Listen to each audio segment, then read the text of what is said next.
Oke, baik. Assalamualaikum warahmatullahi wabarakatuh. Masuk kita ke pertemuan ke minggu kelima ya, tentang perencanaan kapasitas.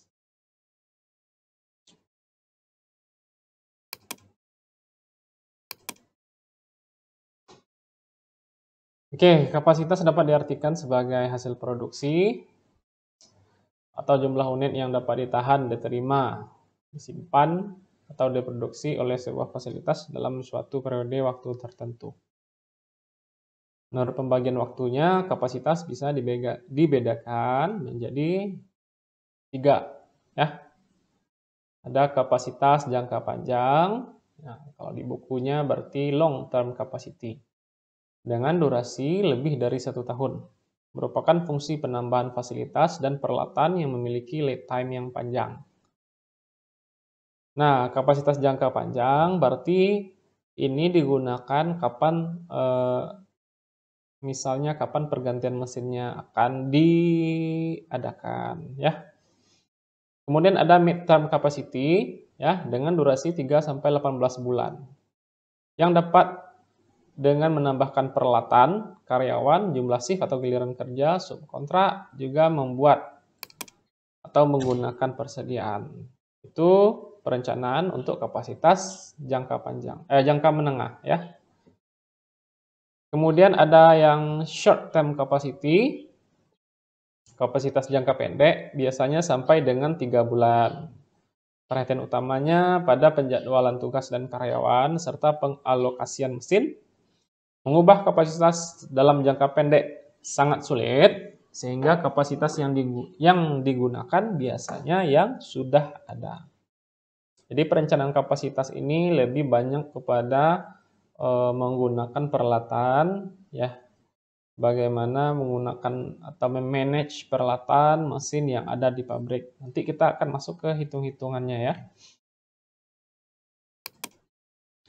Pertama, kapasitas desain. Nah, adalah output maksimum sistem secara teoritis dalam suatu periode tertentu dengan kondisi yang ideal. Biasanya dinyatakan dalam satu tingkatan tertentu seperti jumlah yang diproduksi per minggu, per bulan, atau per tahun.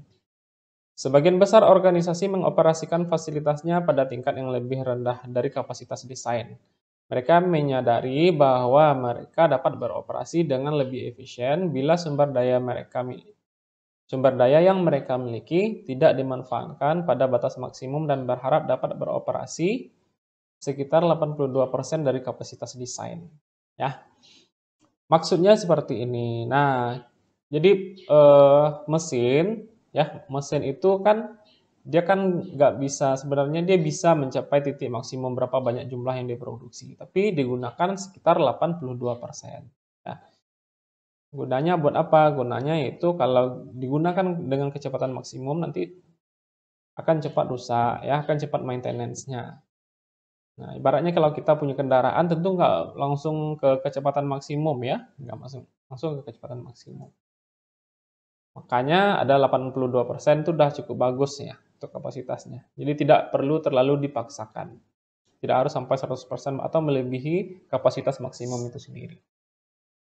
Kemudian kapasitas efektif adalah kapasitas yang diharapkan dapat dicapai oleh sebuah perusahaan dengan bauran produk, metode penjadwalan, pemeliharaan, dan standar kualitas yang diberikan. Ada 2 pengukuran kinerja sistem.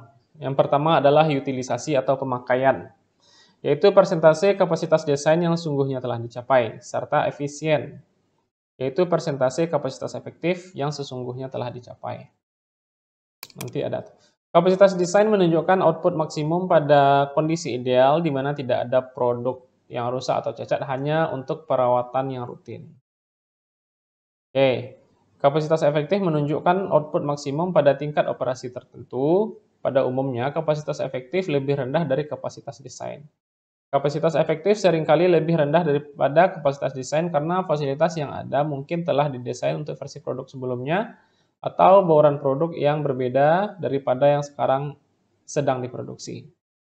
Kapasitas aktual menunjukkan output nyata yang dapat dihasilkan oleh fasilitas produksi. Kapasitas aktual sedapat mungkin harus diusahakan sama dengan kapasitas efektif. Oke, supaya tidak bingung, ini contoh soalnya. Contoh soal menentukan utilisasi dan efisiensi kapasitas. Sarah James Bakery, ini soalnya memiliki pabrik yang memproduksi roti deluxe untuk sarapan dan ingin memahami kapasitasnya dengan lebih baik. Tentukan kapasitas desain, utilisasi, dan efisiensi pabrik saat memproduksi roti deluxe. Pendekatan. Oke. Minggu lalu, fasilitas ini memproduksi 148 roti. Kapasitas efektif pabrik adalah 175.000 roti. Lini produksinya beroperasi 7 hari seminggu dengan 3 giliran kerja masing-masing 8 jam per hari. Lini tersebut dirancang untuk memproduksi roti deluxe isi kacang dan rasa kayu manis dengan tingkat output 1.200 roti per jam. Yang ditanya, 1. Hitung kapasitas desain. Yang kedua, hitung utilisasi. Yang ketiga, hitung efisiensi. Kapasitas desain, nah, ya, itu cara mencarinya. Jadi dikalikan aja semuanya ini 7 hari, ya. Karena ini produknya beroperasi 7 hari dikali shift-nya 3. Dengan 3 giliran, dengan 3 shift dikali 8 jam, dikali 1.200. Ya. Jadi, ya, pabrik roti itu sebenarnya bisa memproduksi sampai 201.600 roti. Gitu. Ya. Utilisasi atau output aktual pemakaiannya, berarti dari 201.600 itu penggunaannya berapa persen? Nah, utilisasi, maka dijawab dengan kapasitas utilisasi itu output aktual dibagi dengan kapasitas desain, ya. Itu 148.000, ya.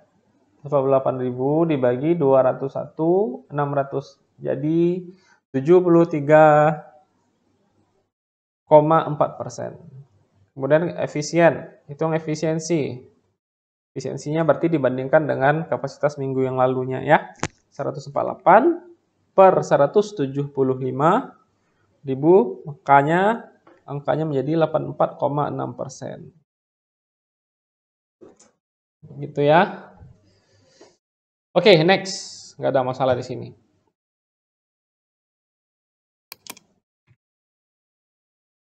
Pertimbangan kapasitas, ya. Ada 4 pertimbangan khusus untuk integrasi strategi dan investasi berkaitan dengan kapasitas. Yang pertama, forecasting-nya atau peramalan permintaan. Peramalan permintaannya, ya, harus akurat. Jadi ibaratnya bikin apa ya? Bikinan anggaran penjualan, ya. Nah, sebuah peramalan atau forecasting yang akurat merupakan hal yang paling utama bagi keputusan kapasitas. Nah, kalau sudah tahu berapa yang mau dijual, tentu baru tahu kita berapa yang mau diproduksi. Jangan sampai nanti penjualan terlalu banyak, anggarannya terlalu tinggi. Berarti kalau penjualan terlalu tinggi, tentu produksi jauh lebih tinggi. Ternyata nggak sesuai kan, makanya kan jadi terlalu banyak barang di gudang. Dan begitu juga kalau ternyata permintaan banyak, ternyata kapasitas produksi kita nggak bisa untuk memenuhi permintaan. Akhirnya tentu orang akan menjadi kecewa, pelanggan akan jadi kecewa karena nggak dapat barang kan. Nah, jadi pertama adalah pertimbangan kapasitas, forecastingnya dia harus akurat dulu. Ya, perhitungan untuk anggaran penjualannya nih. Oke, yang kedua memahami teknologi dan peningkatan kapasitas. Ya. Volume ditentukan dengan peninjauan ulang pada beberapa alternatif saja dan teknologi juga ikut menentukan kapasitas teknologi yang dipakai. Saya cerita sedikit tentang revolusi industri 4.0, ya. Ada revolusi itu yang pertama revolusi industri 1.0, 1.0. Nah, itu terjadi ketika orang menemukan mesin uap. Jadi sebelum ditemukan mesin uap, Jadi orang tuh bikin pabriknya, bikin produk masih satu-satu, ya, bikin produk masih satu. Kemudian ada James Watt menemukan mesin uap. Jadi dengan mesin uap ini dia menggerakkan mesin, dengan tenaga uap dia menggerakkan mesin. Contohnya Pak yang masih ada sekarang. Contoh kalau kita banyak nonton film nih, kita masih ada nggak kereta api? Kereta api yang memakai teknologi uap. Teknologi uap itu kan berasal dari uap bara ya, uap bara. Kemudian untuk menggerakkan. Nah, itu awalnya revolusi industri yang pertama itu. Nah, jadi orang yang awalnya hanya bikin produk satu-satu masih pakai tenaga manusia, dengan adanya revolusi industri 1.0 atau 1.0, orang udah mulai bikin pabrik secara massal. Gitu. Orang bikin produk secara massal. Nah, banyak orang bikin produk. Kemudian revolusi industri 2.0 atau 2.0. Ini terjadi ketika orang sudah mulai mengenal listrik. Nah, jadi teknologi listrik dia mensubstitusi teknologi untuk uap. Ya, jadi pabrik-pabrik kan masih pakai apa ya? Apa namanya? Pakai listrik ya. Nah, gitu. Jadi pakai electricity. Kemudian dari 3.0, revolusi industri 3.0, di mana dia para pabrik sekarang dia sudah menggunakan komputer ya, sudah menggunakan komputer. Kemudian 4.0 yang 2019 sama 2020 sangat booming, revolusi industri 4.0 yaitu dengan menggunakan robot ya. Lebih ke robot. Nah, jadi ibaratnya pakai tangan-tangan robot itu sangat cepat sekali. Jadi dari komputer kemudian pakai pakai robot, jadi lebih cepat gitu ya, lebih cepat. Jadi bisa dilihat di revolusi industri 4.0 di YouTube, yang dulu orang membuat mobilnya harus pakai assemble line, harus pakai jalur perakitan, sekarang dia pakai tangan-tangan mekanik itu ya, pakai tangan mekanik langsung jadi dia. Nah, itu 4.0 ya. Nggak perlu pakai kabel lagi. Kalau di era 2.0 atau revolusi industri 2.0, 3.0 itu masih banyak pakai kabel, teknologi kabel, tapi kalau di 4.0 dia lebih pada pakai wireless aja. Oke. Kemudian yang ketiga, menentukan tingkat operasi yang optimum volume. Sering ditentukan dengan istilah skala ekonomis dan disekonomis. Keempat, membangun untuk perubahan. Ya. Manajer operasi membangun fleksibilitas dalam fasilitas dan peralatan, dan mengadakan sensitivitas keputusan dengan menguji beberapa skenario.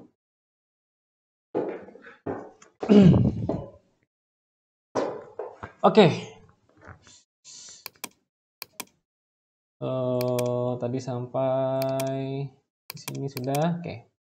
Oke, mengelola permintaan ya, memanage permintaan.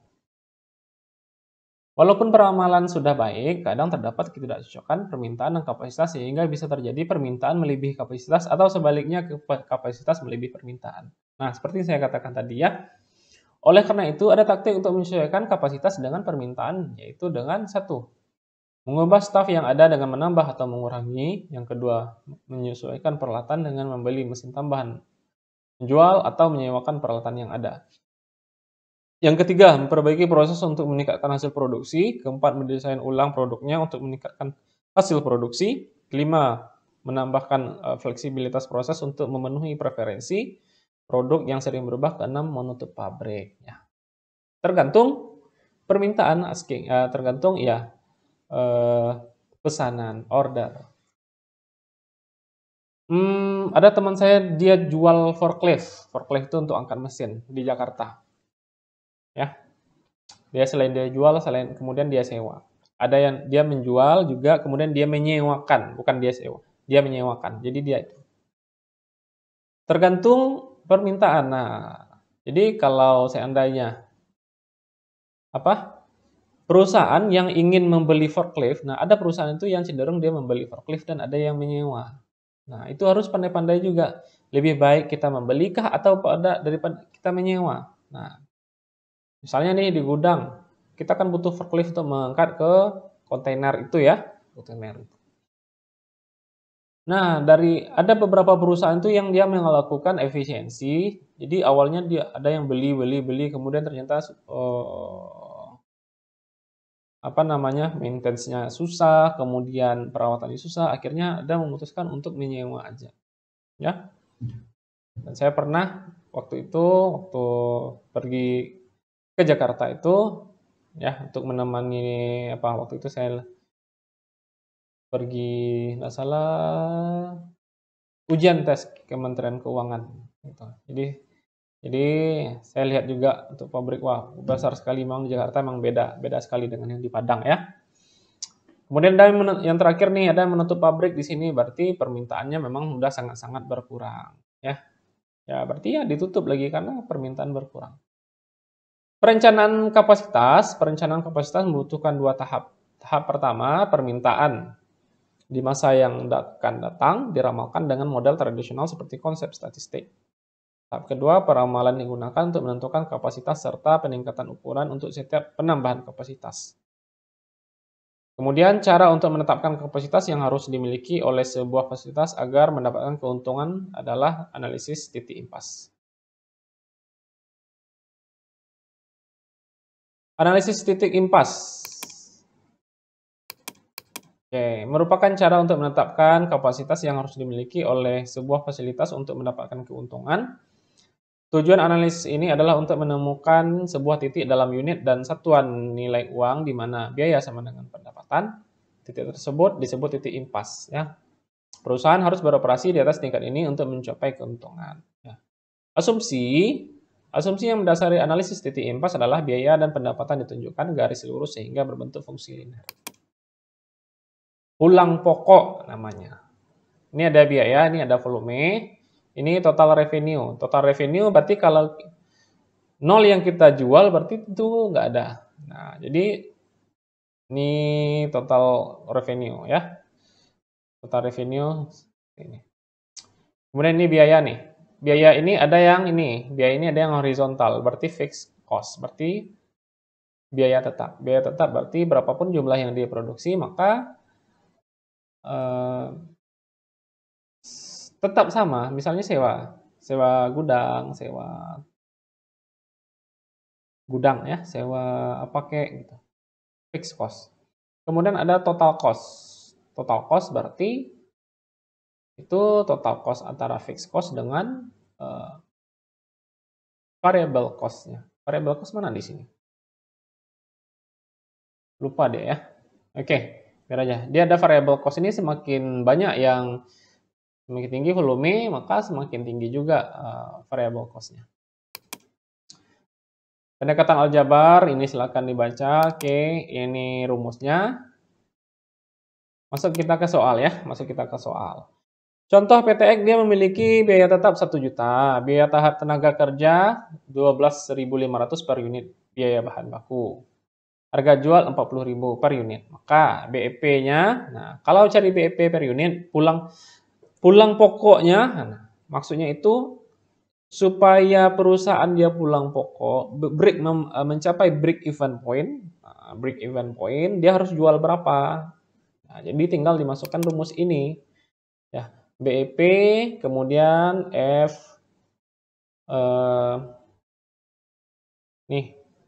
F dibagi P dikurang V. Ya. Berarti 1 juta ya fixed cost. Nah, kemudian ini adalah harga jual per unitnya. Ya. Ini dia. Ini dia. Ini ya. BEP dalam unit. Nih, harga jual dikurang biaya variabel. Nih, biaya variabelnya karena ada 2 ditambahkan ya. 40.000 dikurang berapa nih? Dikurang 20.000 menjadi 20.000. Ya, maka menjadi 50 unit. Nah, itu kan kalau menjual dalam unit. Kalau menjual dalam rupiah, supaya dia pulang pokok berapa? 1 juta dibagi 1. Kemudian variable cost dibagi dengan harga jual per unit. Ini dia. titik impas dalam mata uang, biaya tetap total sama dibagi 1 dikurang biaya variabel per harga jual. Maka akan mendapat hasilnya 2 juta. Jadi supaya dia peluang pokok, maka dia harus mendapatkan penjualan dengan sampai tingkat 2 juta rupiah. Oke. Kalau produknya banyak, ini rumusnya F sama dengan sigma 1 dikurang V per P dikali dengan W, persentase dari setiap produk dari total penjualan. Langsung kita masuk ke rumusnya. Biaya tetap sebuah rumah makan 35 juta. Cara pokoknya 35 juta biaya tetapnya. Ini produk harga per unit. Ini nasi apa kayak 29 ini biaya variabel. Nah, ini perkiraan penjualan tahunan, ya. Nah, ini perhitungan nih P, V, ini yang diketahui ya, P sama V udah diketahui. Gitu. P-nya 29, ini 12.500.000. Oke. VI per PI. VI 12.500 dibagi 29.500 dapatnya 0,42. Ini 3.000 dibagi 8.000, 4.700 dibagi 15.500 ini dapatnya. Jadi kemudian 1 dikurang VI, 1 dikurang 0,42. Kemudian ini 0,62 ini 1 dikurang 0,38. Ini 1 dikurang 0,30 sampai ke bawah ya. Kemudian penjualan tahunannya. Nah, penjualan tahunan. Oke ya, penjualan tahunan. Nah, 29.500 dikalikan dengan 7.000 tadi ya. Kemudian 8.000 dikali 7.000 ya, 8 kali 7 56. Kemudian 15.500 dikalikan 5.000, 7,5 kalikan 5 ya, 37,5, 28,5 dikalikan dengan 3.000. Lihat di soal tadi, maka dapat ini. Totalnya ini, kemudian WI ya. WI ini gimana tadi cara mencarinya?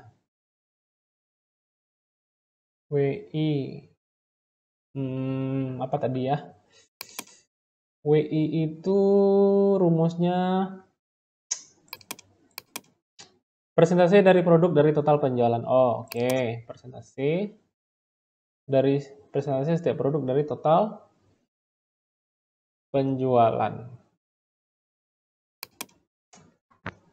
Berarti WI yang pertama ini didapat dari 206.500 dibagi 463. Coba ya, kita cari ya. 206.500.000 dibagi 463. Oke, berarti ini ya. Nah, kemudian mencari WI ini 56 juta dibagi 463 juta. 77.500.000 dibagi 463. Maka dapat ini. Dan mencari yang di bawah underscore 1 dikurang VI per PI kali WI. Nah, ini udah ada angkanya tadi kan. Ini yang mana angkanya yang ini ya, 0,58 dikalikan dengan 0,446. 0,259 dikali 0,58.